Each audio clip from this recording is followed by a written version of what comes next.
quando que você deve procurar um médico de reprodução assistida.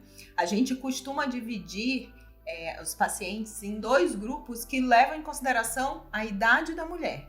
Então, aquelas mulheres que têm abaixo de 35 anos, normalmente a gente espera 1 ano de tentativa de gestação para daí começar uma investigação de infertilidade. Para considerar que aquele casal é infértil, ele tem que estar ali pelo menos 1 ano sem métodos contraceptivos, sem evitar a gestação e aí não alcançaram o objetivo, que é engravidar e manter a gestação.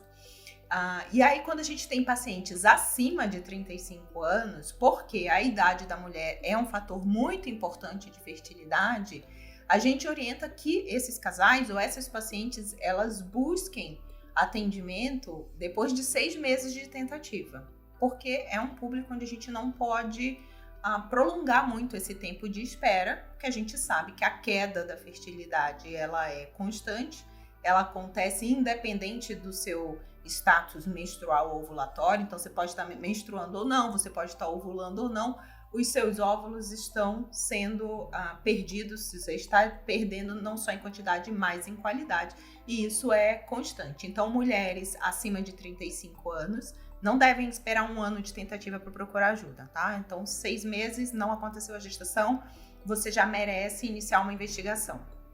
E ainda, em outras situações, mulheres ali já com 40 anos, você pode procurar a investigação, pode procurar atendimento em qualquer momento. Você não precisa esperar tempo de tentativa, tá? Justamente por isso, por conta do fator da idade, se você já tem 40 anos ou mais, o momento que você decidiu que quer investigar, que você está preparada para isso, que você vai se preparar para a gestação, você já deve procurar o atendimento, se você não fez isso antes, que seria o mais adequado. Se você não preservou sua fertilidade, não congelou seus óvulos, não foi antes buscar essa orientação.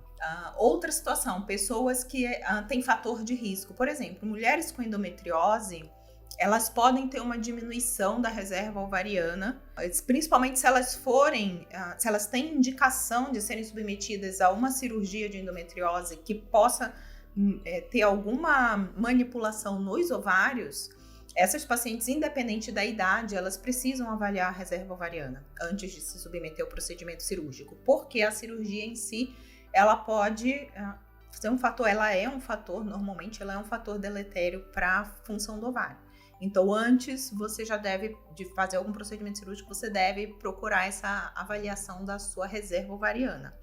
Mulheres que têm diagnóstico familiar de menopausa precoce. Minha mãe entrou na menopausa antes dos 40, minha tia ou prima. Se você tem um histórico, você conhece na sua família de alguém que entrou na menopausa antes dos 40 anos, você tem provavelmente um risco aumentado para também apresentar esse quadro que a gente chama de falência ovariana prematura ou de menopausa precoce. E você não precisa esperar 35 anos, você não precisa esperar 1 ano de tentativa, nem 6 meses de tentativa.